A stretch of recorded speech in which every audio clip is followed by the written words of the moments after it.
If I live in reaction to a problem, then the author of that problem has had an influence on my thought life and my behavior. The devil has no right to influence my agenda. You never see Jesus living in reaction to the devil. He only lived in response to the Father. Luke 18, verse 1. I want to read 8 verses, and then we'll back up and talk. Then he spoke a parable to them that men always ought to pray and not lose heart. I want to read that first verse again. Then he spoke a parable to them that men always ought to pray and not lose heart, saying, there was in a certain city a judge who did not fear God nor regard man. Now there was a widow in that city. She came to him saying, get justice for me from my adversary. And he would not for a while. But afterward he said within himself, though I do not fear God nor regard man, yet because this widow troubles me, I will avenge her, lest by her continually coming she weary me. Though I met that lady.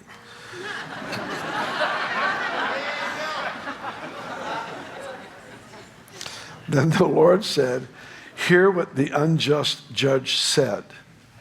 And shall not God avenge his own elect who cry out day and night to him, though he bears long with them?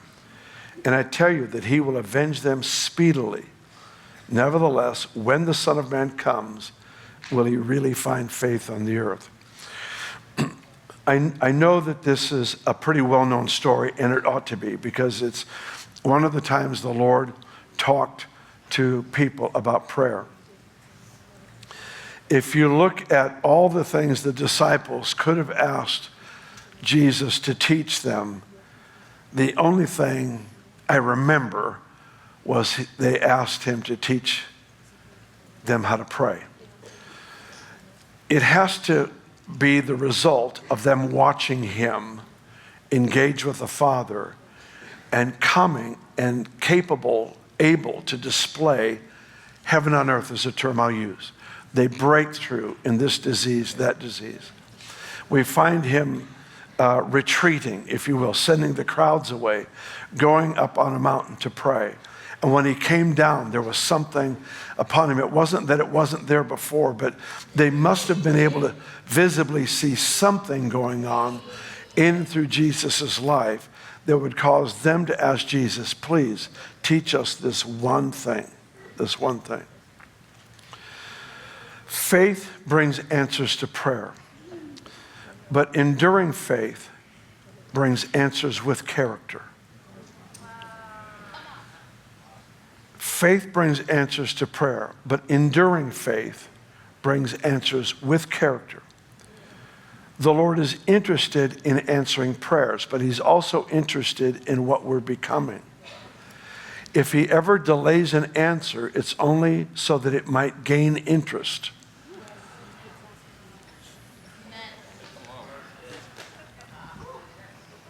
It's that it might gain interest and that we might become the people capable of stewarding well the answer and not have the answer destroy us. In this parable that Jesus gives, he starts with this statement: men always ought to pray and not lose heart. And the next thing he does is he gives this parable. But what does he do in the parable? I understand the point of the parable is endurance in prayer, persistence in prayer. I get that, and that's the primary lesson. Or I should say, well, that's the point of the parable. But the primary lesson, I think, is a bit different. Jesus says men ought to pray and not lose heart. So here's his will, here's the challenge. And how does he fix the challenge? He reveals a part of God's nature.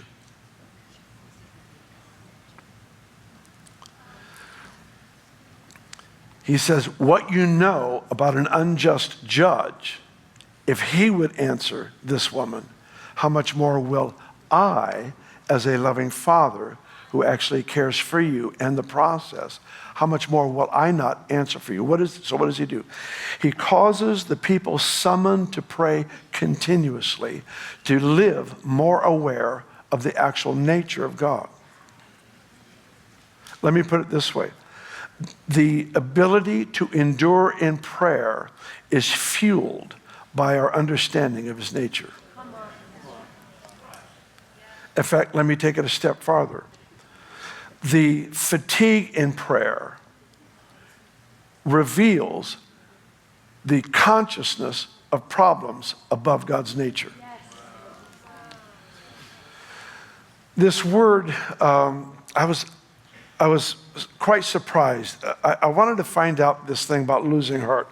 What does that mean, to lose heart? I mean, I think we naturally can define it. It would be to be discouraged. Maybe I prayed for so long, nothing's happened in this area, and we become discouraged. Maybe we've been offended. Maybe something has happened, but it's this loss of passion. And I think we can all give good, natural definitions of what it means to lose heart.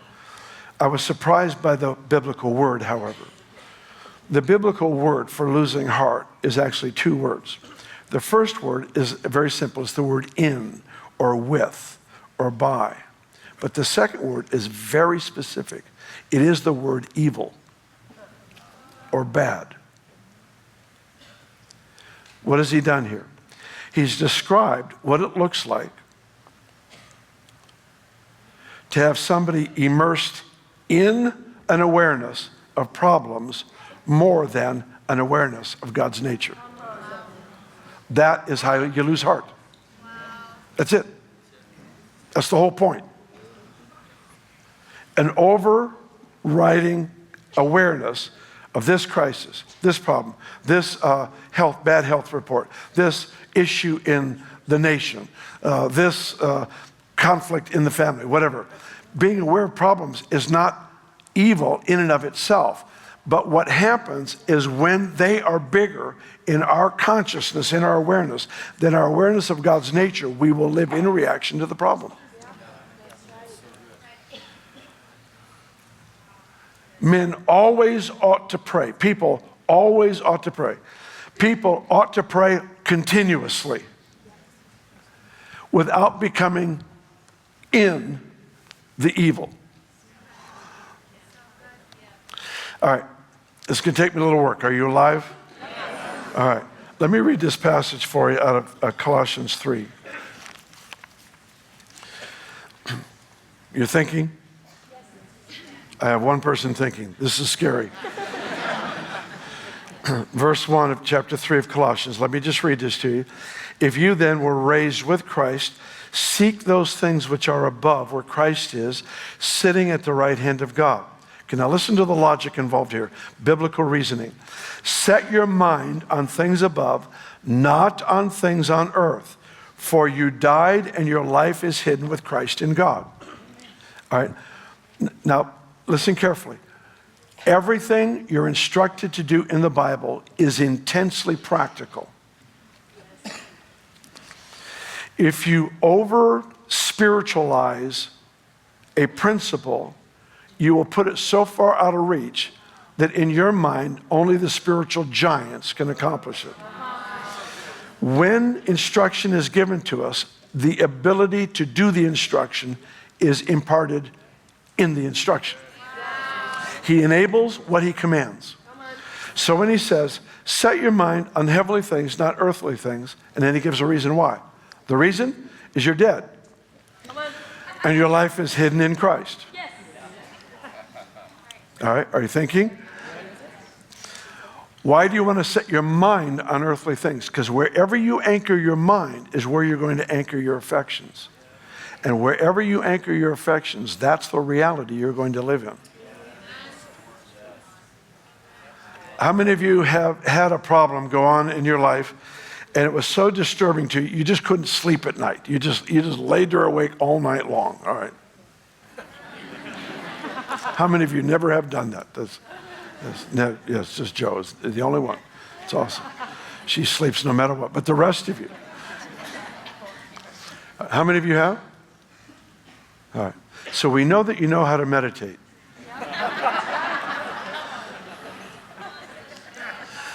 Now we just have to change the subject matter.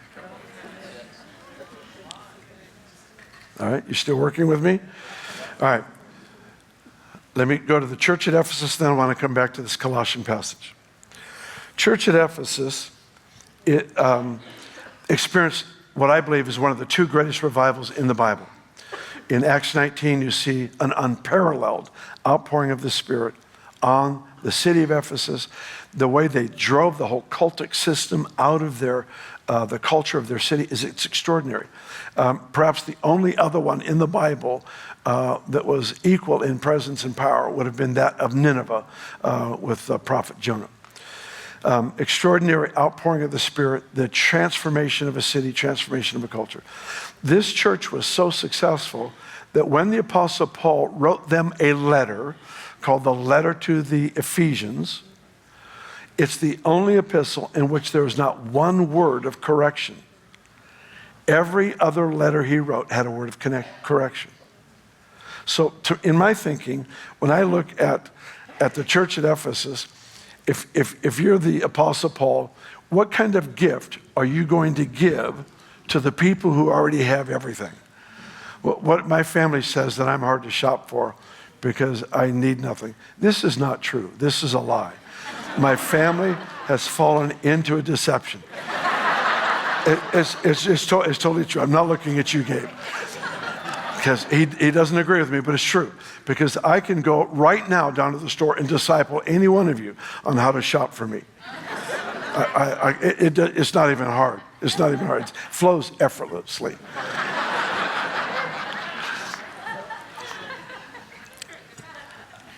They say I'm hard to shop for because I don't need anything, and that's true. That's true.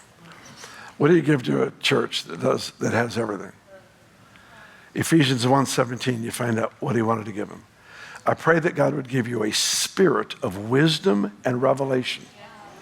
But what's the last phrase? In the knowledge of God.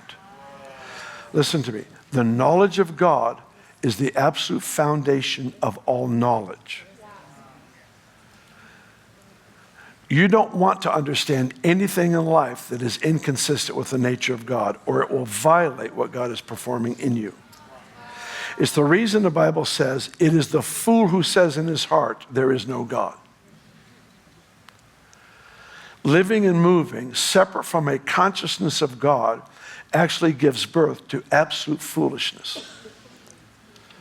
Being aware of God, living conscious of God, living conscious of the fact I will give an account of my life is the actual foundation for wisdom.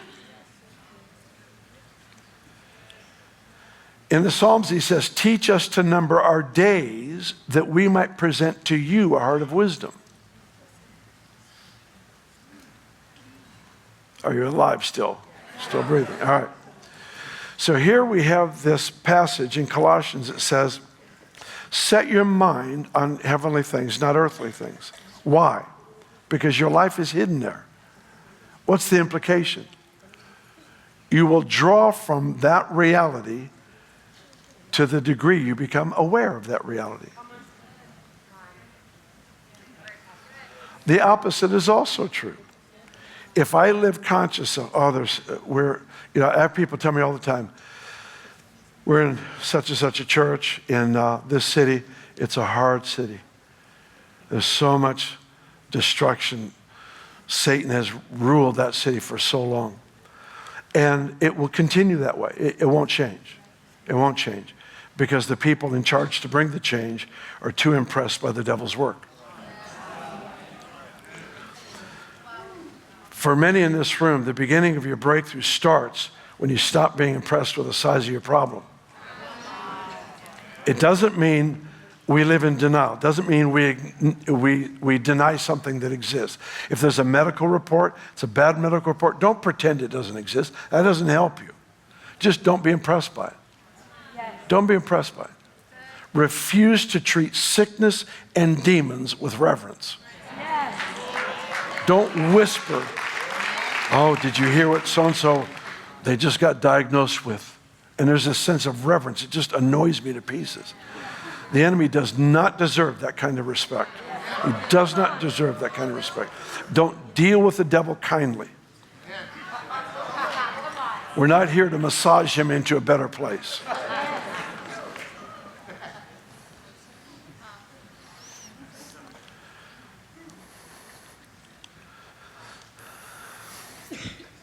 So back to the issue on prayer. Paul says in Colossians, set your mind on things above because your life's hidden there.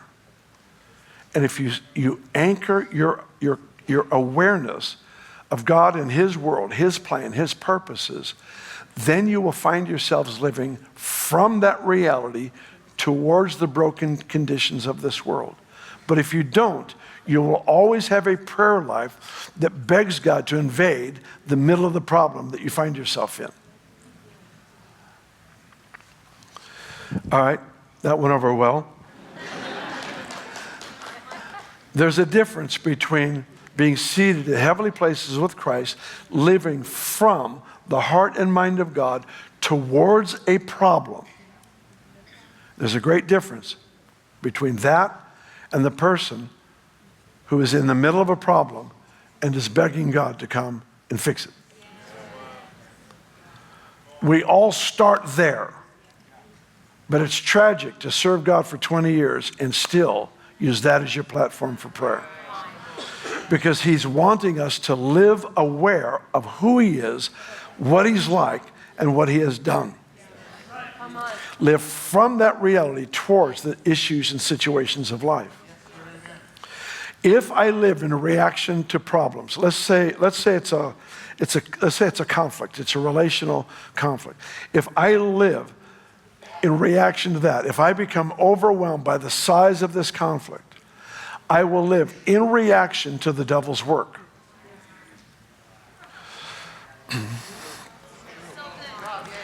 Here's the problem. People do this all the time, and they live in reaction to a problem. They call it intercession. Let me have a drink. If you can feel bad enough about something, you just give it a good name. That protects it.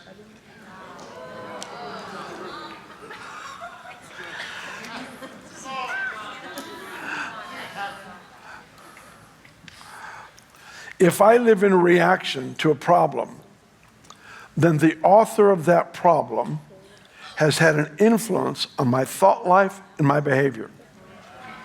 You say, well, my behavior is rebuking. That's fine. He still influenced you.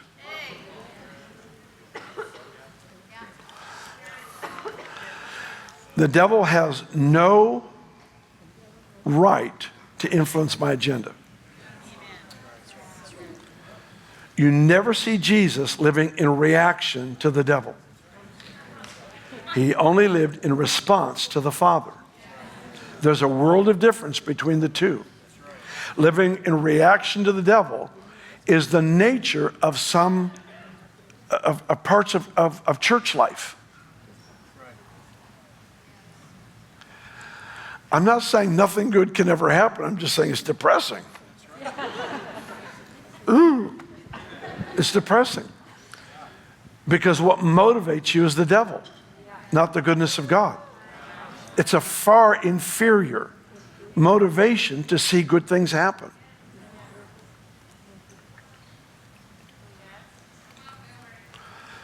So here Jesus says, people ought to always be praying, but never be in evil, not a part of it, overwhelmed by the evil and the bad that surrounds them more than they are aware of God's nature. And then he takes them into an understanding of the heart of a father who has intimate personal care for his children.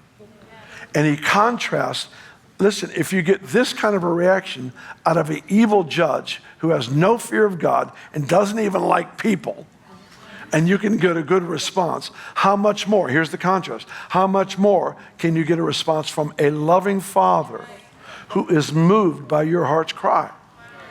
What did he do there? He's not just showing a trait of God. He's revealing what keeps us fueled for endurance and prayer. It's the overwhelming awareness of God's nature.